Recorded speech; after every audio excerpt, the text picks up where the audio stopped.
আসসালামু আলাইকুম, সবাই কেমন আছেন? আমি আপনাদেরকে আজকে যে বিষয়টি জানাতে চাই সেটি হলো ইরান, আমেরিকা এবং ইসরায়েলের মধ্যে যে রক্তক্ষয়ী প্রযুক্তি যুদ্ধ হচ্ছে সেই সম্পর্কে আপনাদেরকে জানাতে চাই। এই যুদ্ধে কে জয়লাভ করবে, কে পরাজয় হবে, সেটি কিন্তু এখন দেখার বিষয়। আমার বন্ধু মুসলমানেরা বিভিন্ন আকীদা নিয়ে ব্যস্ত, ওদিকে বেঈমানেরা এক হয়ে মুসলমানদের শেষ করার জন্য পায়তারা করছে। তাই তো তারা এই ইরানে হামলা করেছে। কিছুদিন আগে আপনারা দেখেছেন ফিলিস্তিনে মুসলমানদেরকে পাখির মতো হত্যা করেছে। ও বন্ধু,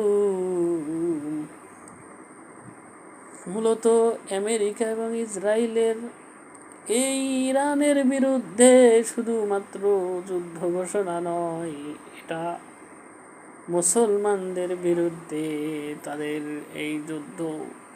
আমরা এখন পর্যন্ত বুঝতে পারছি না, অনেক মুসলমান দেশ এই আমেরিকাকে ঘাঁটি দিয়েছে, যার ফলে এই ঘাঁটি থেকে তারা খুব সহজে তাদেরকে আঘাত হানতেছে। তাই মুসলমানদেরকে বুঝতে হবে, এটা শুধু ইরানকে ধ্বংস করা নয়, এটা তারা ধ্বংস করতেছে মুসলমানদেরকে। তাই সবাইকে সতর্ক থাকতে হবে। অনেকেই হয়তো বলে এই ইরান হচ্ছে শিয়া সম্প্রদায়, তারা আলীর অনুসারী। ও বন্ধু, এটা ভেবো না, তারাও কিন্তু মুসলমান। আর আমেরিকার উদ্দেশ্য, ইসরায়েলের উদ্দেশ্য মুসলমানদেরকে নির্মূল করা, তাদের যেন শক্তি সঞ্চার না হয় তার যে ব্যবস্থা করা। বন্ধু, আপনারা আমার সাথে থাকুন, আমি সুন্দরভাবে এইভাবে আস্তে আস্তে উপস্থাপন করব এবং আপনাদের জন্য চেষ্টা করব ভিডিও বানাতে। সবাই ভালো থাকবেন।